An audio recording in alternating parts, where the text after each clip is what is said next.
بالاخره دا کال هم پای ته ورسېده.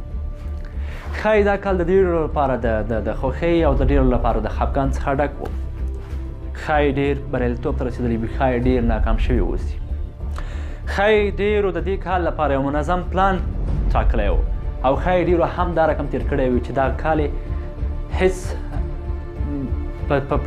په دې کال کې هېڅ عمل سرته نه وي رسولی. ښایي د ډېرو لپاره دا کار د ژوند د ټولو بختور کار و، اما د ډېرو لپاره کیدای شي دا رنګه نه و. دا چې دا کال څه رقم تېر شو، څنګه تېر شو، له تېر پسې مه ګرځئ. تېر په هیره نوی کال د نوو هیلو سره، نوو پلانونو سره پیل کړئ. د تاسو څخه هیله کوم چې همدا اوس یو کاغذ راواخلئ او د بل کال لپاره مکمل خپل اهداف ولیکئ. زه به یو لنډ عملي بڼه تاسو در وښیم. هغه دا چې یو کاغذ همدا اوس یو کاغذ راواخلئ او د ژوند هغه مهم اهداف او مخې په دې کاغذ کې ولیکئ. مکمل چې کومې مخې تاسو غواړئ په دې کال کې سرته ورسوئ هغه تاسو دلته ولیکئ او بیا په هغه باندې هغه کړنې او هغه اهدافو ته چې تاسو باید په دې کال کې نو ډېرې مهمې دي ځان ورسوئ هغه حلقه کړئ او د هغې د رسېدلو حل لارې ولیکئ. هغې ته د ستونزو په مقابل کې کله چې تاسو ستونزو سره مخکې کیږئ باید یو بکاف او هغه ولرئ چې بېرته تاسو وکولی شئ هغه ستونزې دفع کړئ او خپل موخې ته ادامه ورکړئ، خپلو اهدافو پسې بیا لاړ شئ. نو هغه موخې په دې کاغذ کې تاسو ولیکئ چې تېر کال مو نه دي سرته رسولي. هغه موخې په دې کال کې ولیکئ چې تاسو غواړئ چې تغییر پکې وکوئ. په دې کې هغه موخې ولیکئ چې د تاسو د تغییر او بریالیتوب سبب کیږي. زه نه پوهېږم د تاسو هیلې او موخې څه دي. به حتما هیلې او موخې لرئ. هیلې تر موخو فرق لري. هر کله چې هیلو ته کار وشو عملي جامه یې راغوستله، یعنې هغه هیله دې په حقیقت بدله کړه، هغې څخه هدف جوړېږي. همدغه هدفونه دي، همدغه موخې دي چې مونږ د ژوند په خوښیو پوه کوي، زموږ د ژوند په معنا پوه کوي. کوښښ وکړئ په ژوند کې لویې هیلې ولرئ. کوشش وکړئ په ژوند کې دومره هیلې ولرئ چې د تاسو اهداف ورته په حیران پاتې شي. او دې هیلو ته یوازې هیلې درلودل مهمه نه دي، هیلې په حقیقت بدلول مهمه دي.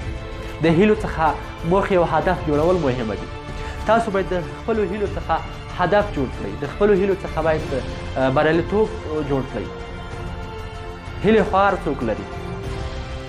ښایي یو څوک د موټر هیله ولري، ښایي یو څوک د علم حاصلولو هیله ولري، ښایي یو څوک وغواړي زه ډاکټر جوړ شم، ښایي یو څوک وغواړي زه پیسې پیدا کړم. اما ډاکټر جوړېدل، پیسې پیدا کول، موټر اخیستل یا موټر درلودل، دا هر څه په خپل سر ته نه رسېږي. تر هغې چې تر څو وخت ورته ورنه کړې، تر څو ته پیسې په ځان مصرف نه کړې، تر څو ته شپې په ویښه تېره نه کړې، تر څو ته سهار وختي جګده شې.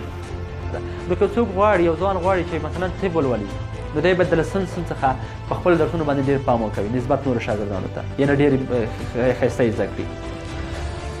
د درې کاله په دې لسم، یولسم، دولسم صنفو باندې دی تمرکز ډېر ولري.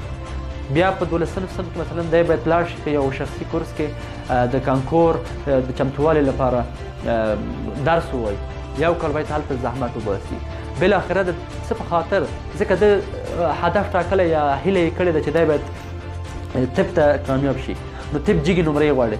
جګې نمرې په څه شي لاسته راځي؟ په ډېر درس ویلو لاسته راځي. هر کله چې ته ډېر درس ووایې نو هغه ده چې جګې نمرې وړي او خپل لومړي انتخاب ته کامیابېږي.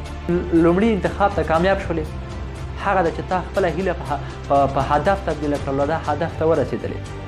دا هدف اوس مثلا 5 کاله ته باید دا دې مخکې نه په نظر کې نیولې چې 5 کاله ته باید هلته بیا د لیسانس دوره پای ته ورسوي. نو د طب لپاره مثلا همدغه ضروري خبره ده. دا چې تاسو په تېر کال کې خپلو هیلو ته نه یاستئ رسېدلي. دا په دې معنا ده چې تاسو یوه هیله کړې ده او بېرته لکه د یو وریځې په شان له منځه تللې ده، هدف ته نه ده اوښتې. وریځې هم کله چې کوچنۍ اوسي، وړکۍ اوسي، هغه له منځه ځي، اما کله چې وریځې ډېرې سره یو ځای شي له هغې څخه باران جوړېږي. تا د خپلو هیلو څخه هدف نه ده جوړ کړی، نو ځکه ته ورته نه یې رسېدلی. نو که غواړې د خپلو هیلو څخه هدف جوړ کړې، بریالیتوب جوړ کړې، خپلو هیلو ته ورسېږې، نو هغې ته کار وکوه، هغې ته حل لارې جوړې کړه، هغې ته هغه کارونه وکړه چې ته ورته رسېدلی شي. هغه کارونه وکړه چې تا ته په هغې کې د هدف ته رسېدلو کې کومک کوي. او هېڅکله هم یوه هیله یوازې هیله مه کوه، د هیلې سره د هدف غبرګ ونیسه. هر کله چې د هیلې سره هدف غبرګ ونیول شو، نو هغه ده چې ته کولی شې چې خپلو موخو ته ورسېږي. له هغو ځوانانو څخه مې هیله ده چې کله هم چې تاسو خپل هدف ته رسېږئ، باید اصلي موخه مو بیا د دې ټولنې او ولس خدمت وي. ځکه د دې ولس او ټولنه خدمت چې وکوئ، الله تعالی تاسو ته اجر درکوي او الله تعالی تاسو په کار کې برکت او خیر اچوي. هېڅکله هم تاسو په دې نه کوچني کېږئ، هېڅکله هم د تاسو سرمایه په دې نه کمیږي چې تاسو یو بل سړي سره کومک کوئ. نو هیله مې دا ده چې کله هم تاسو هدف ته رسېږئ، هېڅکله خپله ټولنه، خپل ولس له یاده مه باسئ. هغوی ته د مرستې لاس ورکوئ، د هغوی سره مرسته وکوئ او هغوی سره همغږي اوسئ. ښې چارې د الله په امان.